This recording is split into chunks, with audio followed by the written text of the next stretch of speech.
देटाच्या हृदयाला दरारून घाम फुटावा अशी ती एक भयानक रात्र होती.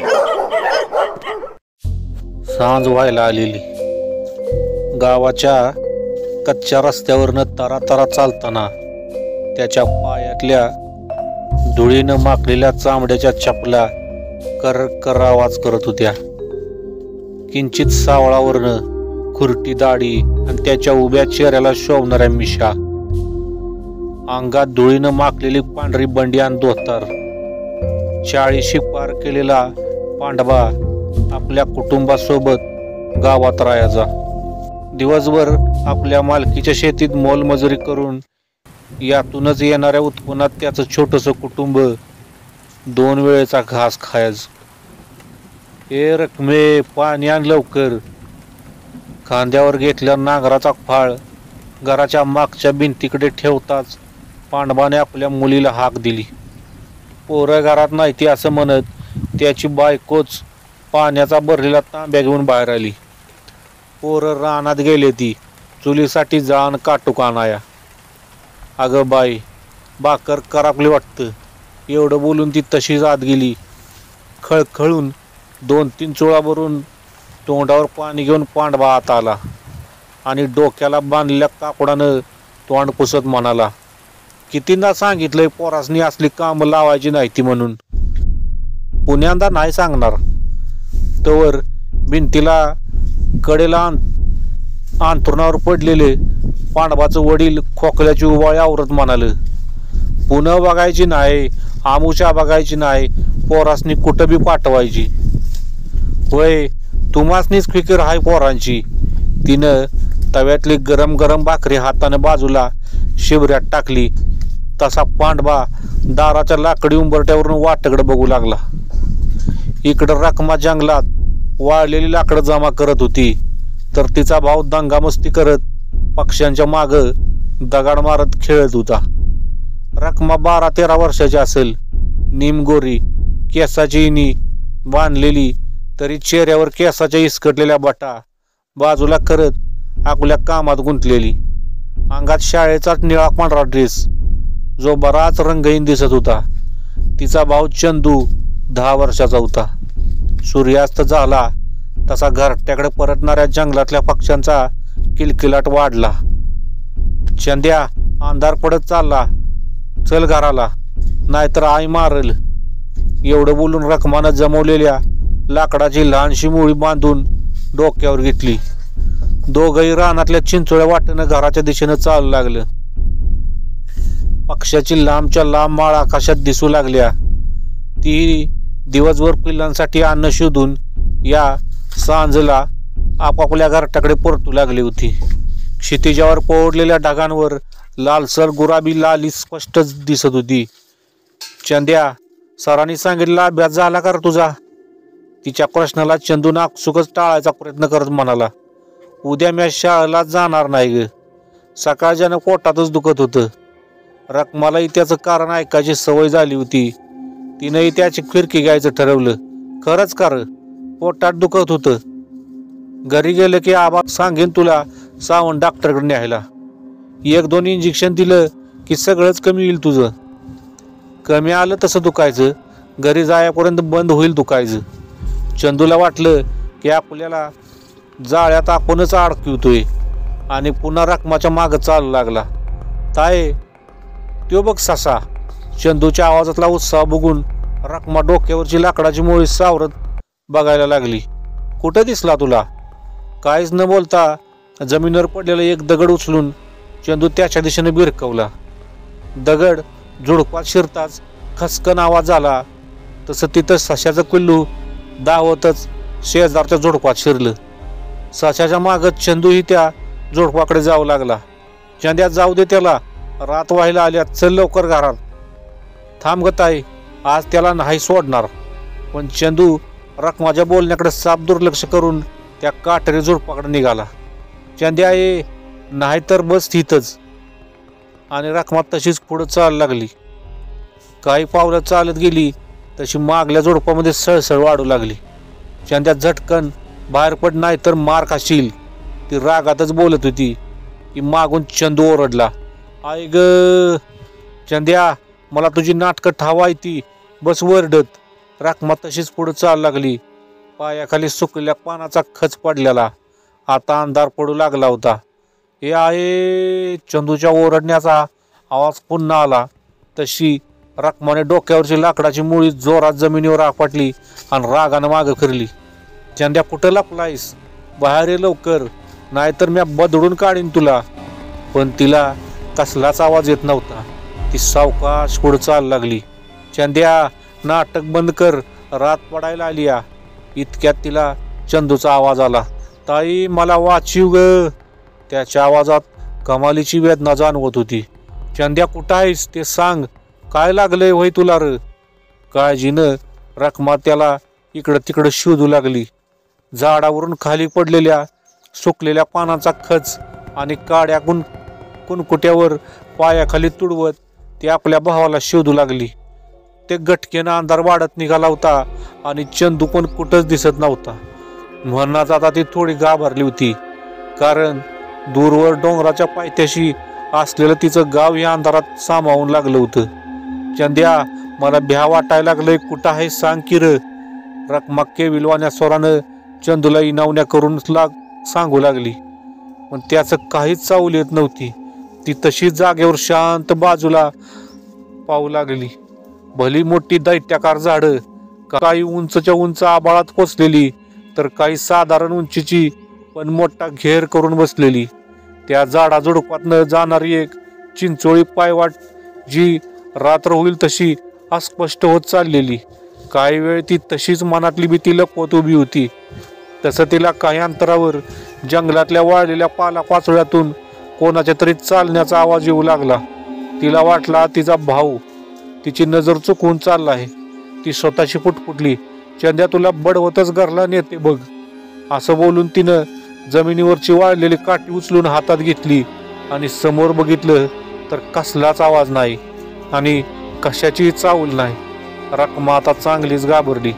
अंधाराशी लपून डाव खेळणारे काजवे आणि किर्र किर्र आवाजाने रात्रीची शांतता भंग करणारे रातकिडे याचाच आवाज घुमत होता.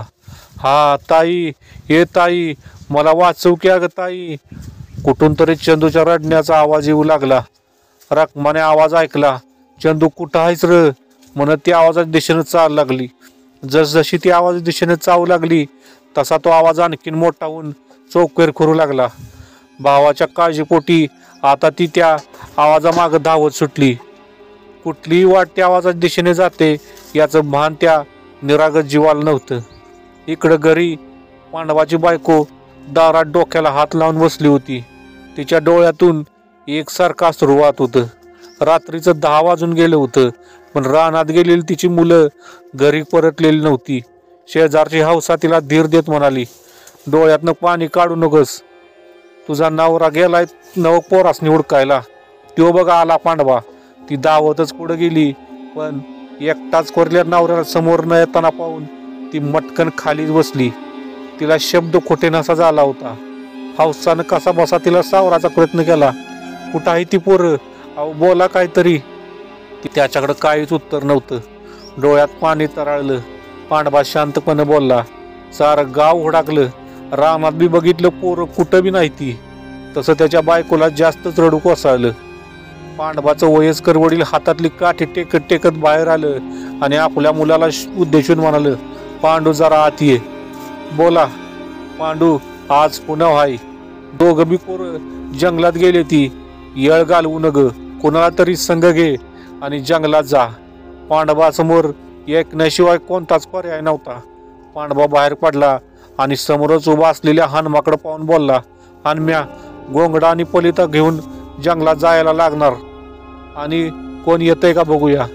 गावामध्ये कोण बी नाही, समधी वर तिकडे तमाशाला गेली ती. एवढं बोलून हनुमा तयारी करायला गेला. हातात मशाल, कमरेला कोयता, पायात कोल्हापुरी चपला, डोक्याला पटका अशा पेहरावात दोघं जंगलाच्या दिशेने निघाली. रात्र पुढे सरकत होती. पौर्णिमेचं टपोर पांढरं शुभ्र चांदणं पडलेलं, त्यामुळं पायवाट स्पष्ट दिसत होती. दोघंही झपाझपा पावलं टाकत चालत होते. इकडं रखमा चंदूच्या आवाजामागं धावत धावत खूप दमली होती. इतक्यात तिला समोरून काही अंतरावर चंदू उभा असलेला दिसला. तिला चांगलीच धाप लागली होती. सगळं शरीर घामानं भिजलं होतं. थोडा वेळ तशीच उभी राहून ती चंदूला बोलवू लागली. चंद्या, काय नाटक लावलंयस? घराला चल, नाही तर बाम मरस्तोवर मारल. ती तशीच उभी राहून त्याला पाहत होती. तो तसाच शांत उभा होता. कसलीच हालचाल न करता. सगळीकडे भयान शांतता पसरली होती. तो एकसारखा रखमाकडे पाहत होता.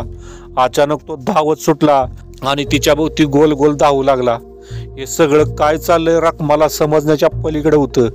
ती भयभीत होऊन फक्त पाहत होती. धावत धावत तो अचानक जागीच थांबला आणि तो रखमाकडे पाहून हसू लागला.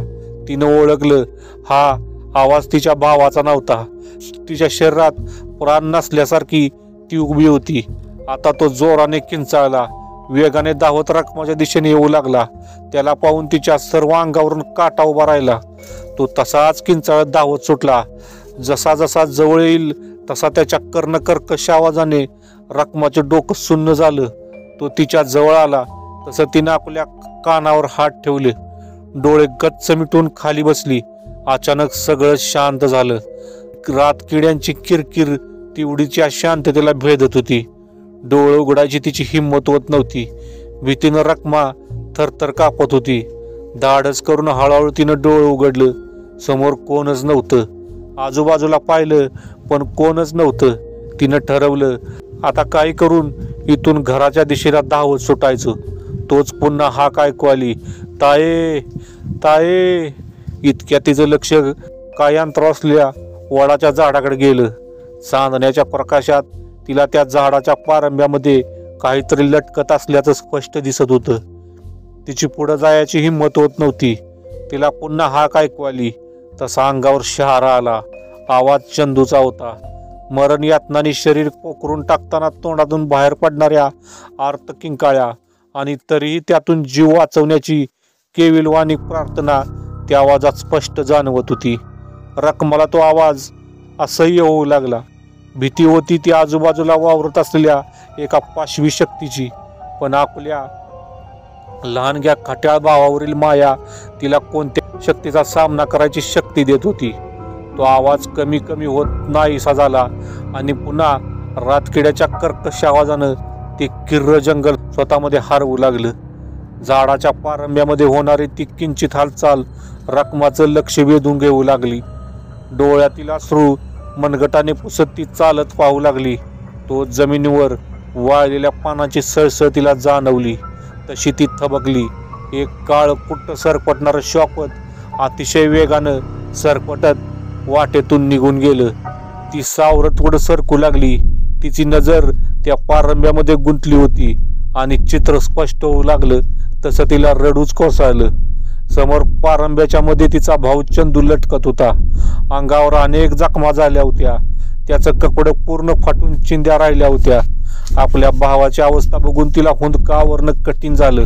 तशी ती म्हणाली, चंद्या, हितवर कसा आलास? एवढं कसं लागलंय तुला? तिनं कसं तरी त्याला खाली घेतलं. आपल्या मांडीवर चंदूचं डोकं ठेवलं आणि चंदूच्या जखमा पाहून तिच्या डोळ्यातून एकसारखं अश्रू वाहू लागलं. तो वेदनानं कणत तिच्याकडे पाहू लागला. कसं लागलंय तुला एवढं? रखमानं त्याला विचारलं. काहीच न बोलता चंदूनं तिला मागे पाण्यास सांगितलं. तेव्हा काहीच समजेन असं झालं. तू उठ, चल घरी जाऊया. आई आणि आबा घोर करत असतेली. पण तो गप्पच होता. पुन्हा मागे पाण्यास खुणावलं. तसं तिनं सहज फिरून मागे बघितलं आणि तिची बोबडीच वळली. तिला दरदरून घाम फुटला. अंगात उरलेला प्राण कुणीतरी काढून घ्यावा तशी ती सुन्न झाली. कारण मागे काही अंतरावर जखमी अवस्थेत तिचा भाऊ चंदू उभा होता. समोर पाण्याचं दाडच राहिलं नव्हतं. भीतीनं तिला हुंदका फुटला. तसंच तिनं समोर पाहिलं आणि एक आर्त किंकाळी तिच्या तोंडातून बाहेर पडली. एक काळी कुट्टाकृती जमिनीवर पडलेली, तर डोकं तिच्या मांडीवर होतं. लाल बुंद डोळं रखमावर रोखलेलं. तिच्याकडे पाहताच त्या आकृतीनं सावकाश आपला जबडा उघडायला सुरुवात केली. जसा जुनाट जीर्ण झालेला लाकडी दरवाजा सावकाश उघडताना व्हावा तसा त्याच्या तोंडातून आवाज बाहेर पडू लागला आणि एक भयानक हास्य त्या आकृतीच्या चेहऱ्यावर उमटू लागलं. तसं रखमाचं डोळं विस्फारलं. आई! रखमा जीवाच्या आकांताने ओरडली आणि त्या पिशाच्याला जोरात ढकलून चंदूच्या दिशेने धावली. एखादं पाखरू आकाशात झेपावं तसं ते पिशाच सरकन आकाशात झेपावलं आणि एक किडासवाना हास्य चोळीकडे गरजू लागलं. तसं दोघे भाऊ बहीण हातात हात घट्ट पकडून वाट दिसेल तिकडं सैरावैरात धावू लागले. काट्याकुट्यातून ते धावत होते, पडत होते, पुन्हा एकमेकाला सावरत धावत होते, पण दोघे जीवाच्या आकांतानं धावत राहिले. खूप उशीर झाला तसे धावत राहिले. ती हांबरडा फोडून एकसारखी रडत होती. तसं आपल्याला तिनं आपल्या दोन्ही हातांनी त्याचा चेहरा सावरला. चंदू, माझा शहाणा भाव आहे ना तू, ते बघ जवळ आलंय घर आणि मी हाय नव तुझ्या संग, काय बी नाही होणार. ती हुंदकावरच चंदूला मिठीत घेत आजूबाजूला पाहू लागली. तसं तिच्या लक्षात आलं की फिरून फिरून त्याच जागी येत आहोत. हातात पेटता कोलेदा घेऊन त्या जंगलात पांडबा आणि हनुमा दोघं मुलांना शोधू लागलं. पायातल्या करकरणाऱ्या चांबड्याच्या कोल्हापुरी चपलांनी लाकडाची छोटीशी मोळी बाजूला पडलेली दिसली. त्यानं ओळखलं. मोळी बांधलेली दोरी जो चंदू भावरा फिरवायला घ्यायचा, त्याच दोरीनं ती छोटीशी मोळी बांधलेली. आता इथं एकच पायवाट होती जी वर किर्र दाट जंगलात जात होती.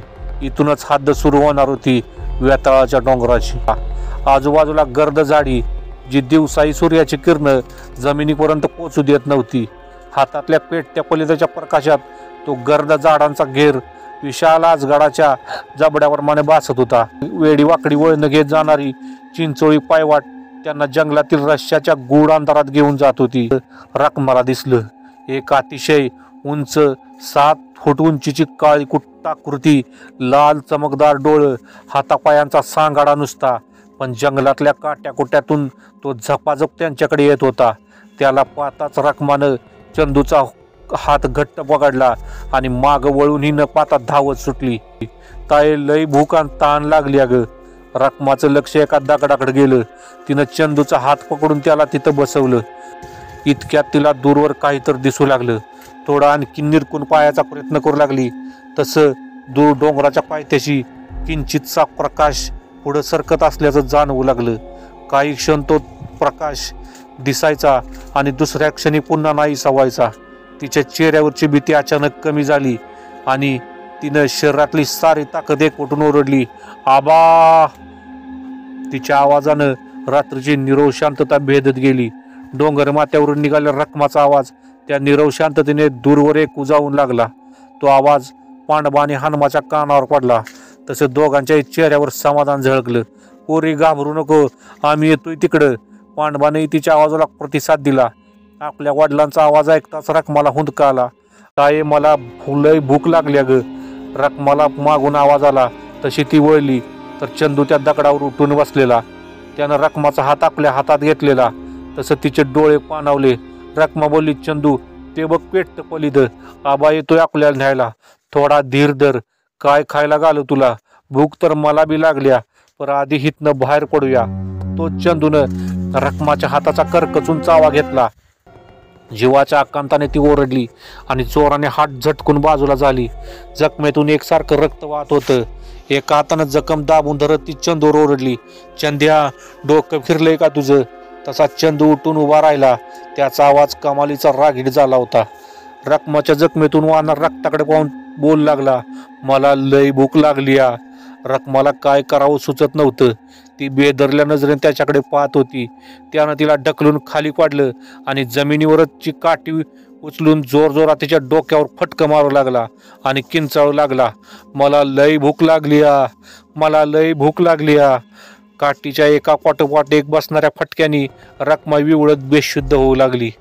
पाड झाली होती. पांडबा मुलांना अजूनही शोधत होता. दोघं खूपच थकले आणि एका दगडाला तक्क्या देऊन बसले. इतक्यात हनुमा ओरडला, पांडू, त्यो बघ. दोघांचं लक्ष बाजूला पडलेलं रखमा आणि चंदूवर गेलं. त्यांची अवस्था पाहून त्याच्या काळजाचा बांध फुटला. अरे देवा, काय झालं रे हे? चंदूच्या सर्व शरीरावर जखमा झाल्या होत्या. रखमाच्या हातावर, डोक्यावर खोल जखम झाली होती. रक्त अजूनही वाहत होतं. हनुमा बोलला, पांडू, दोघं बी जित्ती आहे ती, उचल लवकर. दवाखान्याच्या खिडकीमधून आत पाहून पांडवा आणि त्याच्या बायकोच्या डोळ्यातून घळाघळा अश्रू वाहू लागले.